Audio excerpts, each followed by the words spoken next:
Já sábado meio-dia, ribe caminha de Arashi para Lighthouse. Turista masculino para controle com 4 tracer e a volta de 30 mundi de birata skerpi. Mesora polícia na ambulância que dirige com urgência no sítio de bico em Humber, a dar denture mata na derrubada e Kadushi. Para médico na viaja atender com Humber turista herida e a transporte para o hospital para se na atenção médico avançar.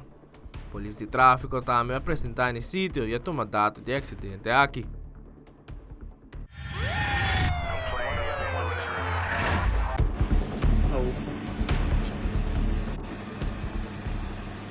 Já domingo madrugada, riba LG Smith Boulevard, net delante de Linha Park, sucedeu acidente de auto basta forte.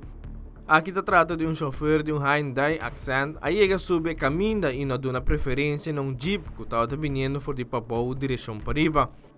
O jeep a dar basta duro de bandeira obesa de Accent. A ambulância e patrulha de Ryan Stata que dirigir mesora no sítio. Para médico lang mesora abrindo assistência médico na esta de Accent com resultado levemente herida. E uma pessoa a que transportar para o hospital para tratamento médico avançado.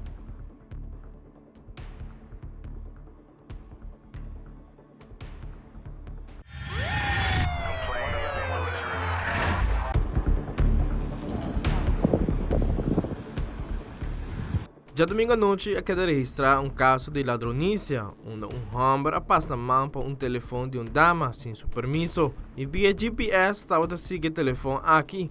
Mesora e dama informar a polícia de caso aqui e a despachar a unidade policial de Randstad. Na altura de Cerro Blanco, a topa com Kia Rio Blanco, onde supostamente o telefone hortalo está dentro.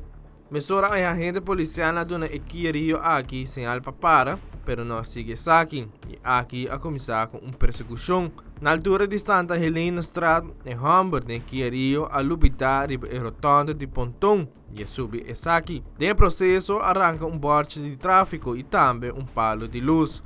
Aqui a agente policial a detener Humber aqui e mesora a transportar para o guarda de polícia. Personal de El Mar também apresentar na rotonda para assinar o trabalho necessário relacionado com o palo de luz destruído.